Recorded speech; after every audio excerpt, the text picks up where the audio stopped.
here for now. I'm just going to take you through a food forest that is asking for management. So there is senescence and there's production. Yeah, production is part of senescence, obviously. And you see this Tamarillo here that has been part of the system for a few years now, exploring this bit of a opening in the canopy, loaded with stems, and no whitefly, right? No whitefly. Yeah, it looks sort of not a terribly lush plant, but it is loaded. They're not the biggest fruit, but we got lots of them, and the most important thing is no inputs, right? No extra fertilizer, no spray, no pruning for a whole year. And we got beautiful fruit, very sweet, even so it's growing in amongst this shade. So why on earth would we want to produce Tamarillos in an open, sun exposed monoculture and spray the birds to death? Okay, so this is overgrown here and we need to address senescence, and our winter pruning needs to be done in a hurry now. There are bananas to be harvested.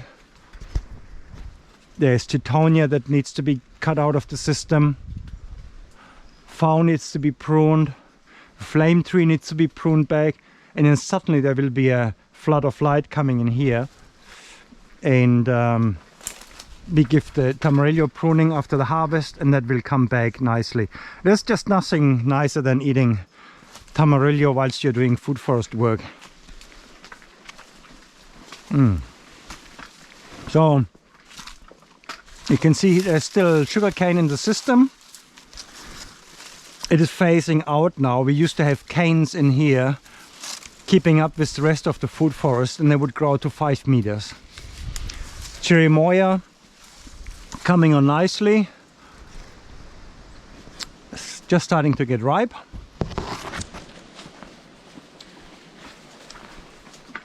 Here in this little opening where we still can have Teutonia, because it is a bit of an exposed pathway here, going into our swale coming out of the duck pond. So because it's a bit more sunny here, we are able to have a fig tree here. These are these beautiful tight blue-black figs that don't pop open when it is raining in summer. So that's our favorite variety, really. And behind that, the emergent one is an acacia that is quite interesting. It's the only one we have left nowadays, and it's a Acacia elata, supposedly one of the few acacias that can handle a bit more of a heavy pruning. So we're gonna try that out. At the moment the fig doesn't mind that shade because it has no leaves on it, but we want the fig to come into spring, opening up the leaves into the sun rather than feeling cramped in by too much shade. So we're gonna address that acacia with our next management. And I just want to take you to an area that we pruned recently. So here we did the groundwork, the lower strata pruning, we did that, and thinning out bananas and this and that. But we need to still address some flame trees. You see we pruned these flame trees. The Cecropia we left, it doesn't have much on it anyway. But all these flame trees and gums have been pruned recently. There's just this one left here. So it's a gum tree pruned, flame trees staghorned. But what's missing here now is this guy here. So I'm going to take the ladder up into that. But I want to point out before that the Chirimoya that is in the shade of the flame tree needs some attention, and we might as well do that before we go up here because it's going to interfere with the ladder.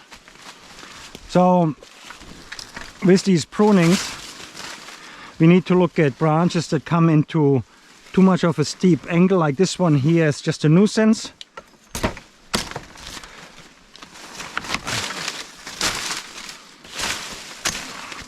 And this first formed trunk is leaning into the valley, and I don't like that look at all. You see there's some borers in here, the bark is popped. Yeah, it could be a sign of Armillaria that does this bark popping, but it could just be any other thing that tells us that this trunk here can be cut back, and hopefully these young shoots here will take its place and quickly catch up with the loss of production that we get by cutting that first mother tree out. Yeah, so they're all connected. Cherry Moya is a bit like a hazelnut in that respect. You see they're coming out of this mother trunk, right? There we go. You see, they're sort of like macadamias, hazelnuts. They all do that sort of thing. That's why I wouldn't like to, one of the reasons I wouldn't like to work with grafted cherry moyas, because they already have such a strong tendency to come from the root. That would be only aggravated by having it grafted on top of it, and then you would lose your graft before you know it. So this tree in the front here needs to go.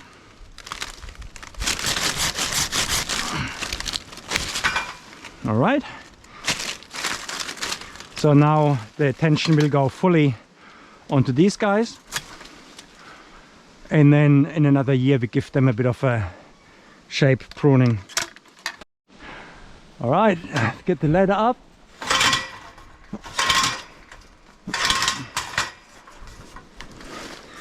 I must say,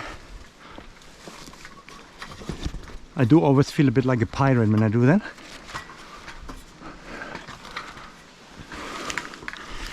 Entering a canopy with all my weaponry, and this here, must say, I'm not a sailor, but that sort of feels like sailing to me. And we could look at all this canopy like sails that harvest the wind for us, all in different layers, in different shapes, just like different sails on a ship that we put out in different conditions and manage according to the incoming energy, the sunlight or wind energy. Wind also comes from the sun, so we want to catch all of that wind energy, the sun energy.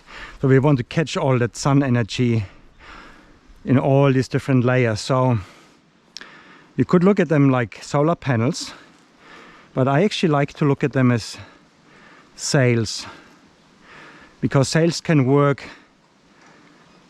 in different layers, whereas solar panels so far cannot. So yeah, depending on time of the year and condition of our crops, we might want to put these different sails up, or in our case different canopies being open at certain times of the year. So now this midwinter we can take down the flame tree last bit of crowns. We can leave a few for the flowers, for the tuis, these beautiful red flowers, but we don't have to. We could also cut it all off, pisses the tuis off, but we don't need these senescent leaves to stick around, not doing much photosynthesis and just going yellow. That's a bad influence on the rest of the food forest that we just pruned, and it needs to come back now. We don't want companions that are still doodling around in a senescence where we don't want any fruit coming from. Yeah, so this area here I just did over the last week with the help of Leonard. We got an opening in the rain and did some pruning around here. Down here you see cherimoya just dropped, and the swale that comes from the duck pond, and then a strip of bananas that needs a bit of a resetting. And you see where some flood spilled over from the driveway, and the vertebra grass, you can see how it's bent over. It took that flood surge coming down. Something must have gone wrong there in the drainage, and it channeled through here, and you can see how the vertebra grass created this barrier stopping the runoff of the water. So anyway, this was the Acacia elata that I pointed out, just entering flowering. Another nice thing about all these Acacias albicias, they're winter flowering, which is very essential. They produce pollen and nectar. And then let me point you out some other favorites here. So there's Mahoy. Mahoy, yeah, the native shrubbery that can handle a lot of shade and a lot of pruning. We love it. There's another Mahoy over there that needs to be pruned back. It's sort of getting too lanky, and we can expand the lifetime of Mahoy tremendously by heavy pruning, and they can get really old. They can get like 100 years old or more probably. Then behind there we have this dark green Karaka, a native to New Zealand, and we have a Karo over there. So then more Mahoy and vertebra grass in the gaps between. So this strip down here is a strip between terraces. So we let happen what wants to happen there. And that is practically our accumulation strip, a sacrificial strip that produces biomass for the terrace above or below, in this case here, a terrace full of macadamia, cherimoya, lucuma, inga beans and bananas. Right, so we use those strips to produce biomass and maintain an accumulation system, but use the biomass to feed into bananas, ideally above it. And we have some hardier crops in and amongst it as well. So there is some macadamia, there is some black sapodi down there. So we have pockets of abundant systems within, and we feed those little pockets with the mulch from accumulation system around it. So the native trees are usually playing the role of accumulators for us. Yeah, and that includes the eucalypts, the flame trees, the inga beans, the titonias, and the native trees. I am in the canopy of that flame tree here. It looks messy. We need to prune that back, and that is actually quite easy with flame tree. The only thing that makes it sort of a bit annoying is, especially when you climb it, there are these bits of spike protein here, right? They're sort of like nasty rose thorns, but with a glove, either welding glove or these Kevlar working gloves, unless you squeeze terribly hard, and you can feel it right away if you get one of those thorns, and then you just reduce the pressure on it, right? And they don't go through the glove normally. Yeah, so it's not a biggie. We just have to be prepared with the right equipment to deal with that. All right, now the wind is coming up and it really feels like sailing. I love it. Here's a cabbage tree coming through, I forgot to point out. Eucalyptus is coming through, another cabbage tree here.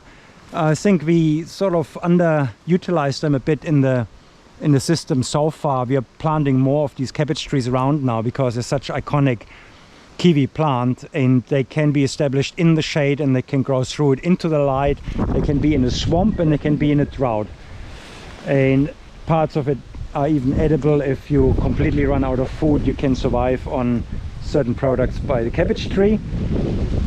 And you can prune them, of course, hard. You can hardly kill them. Only downside, there's some bacterial disease that appeared over the last years that make it a bit an unreliable element in the system. That is maybe the only downside I could point out at, but otherwise they should be really around in the system more.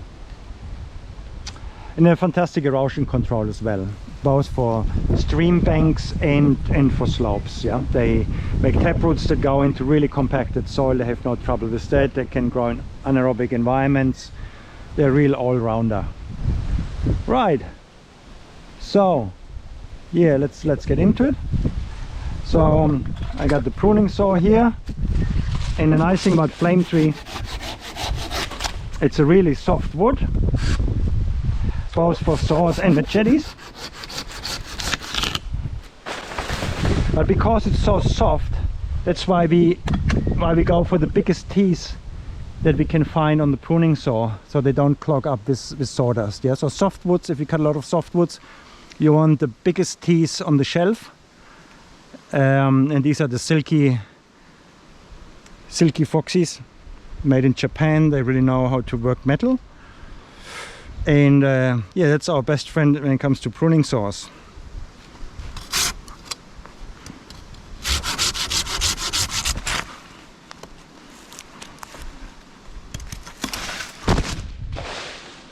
There you go, another one down. So here, what do? It's a bit of a messy crown.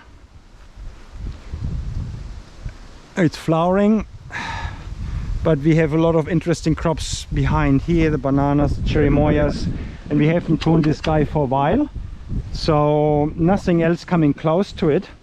It means I can actually drop it quite a bit.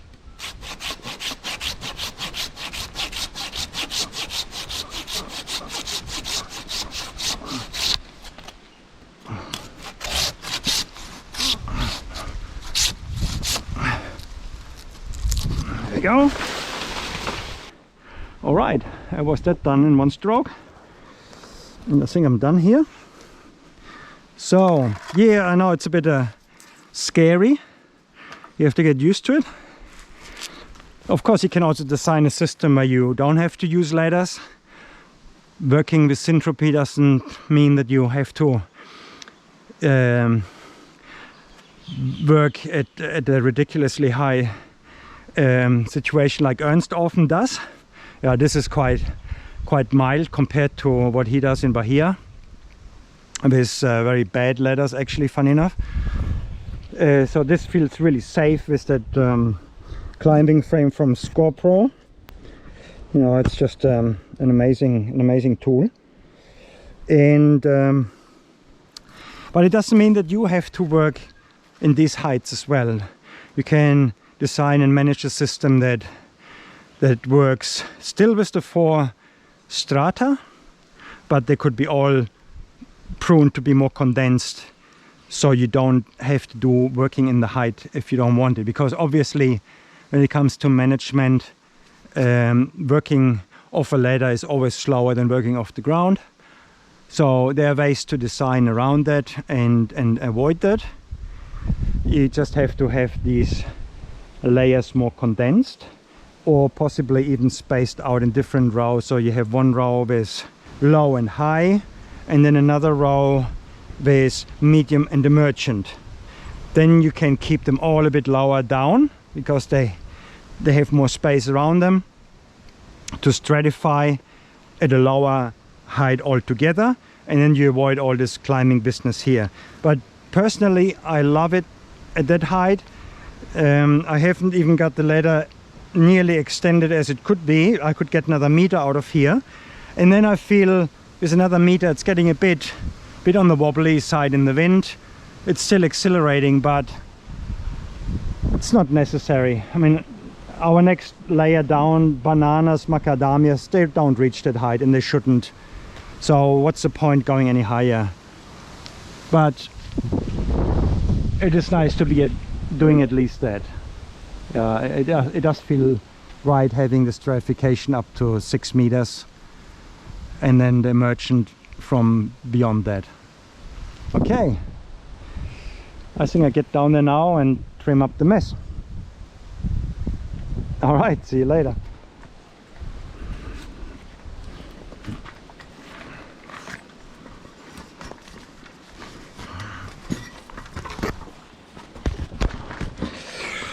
Yeah, these ladders are just so amazing to get high, and I love being up there. But luckily I also like tidying up what I bring down, because I do like working with the machete more than working with a pruning saw. So here we go. And see, that's another nice thing about flame tree. They just cut like butter. Yeah, they're soft as, they are almost as soft as our native fowl. The mulch is almost devoid of tannins, which is normally the case with acacias, that they have a lot of tannin, which slows their composition down. It doesn't make it a great fertilizer for bananas. But flame trees, they're just amazing. They're so digestible. And yes, it's true, they do grow from cuttings. I think I have addressed it a few times now.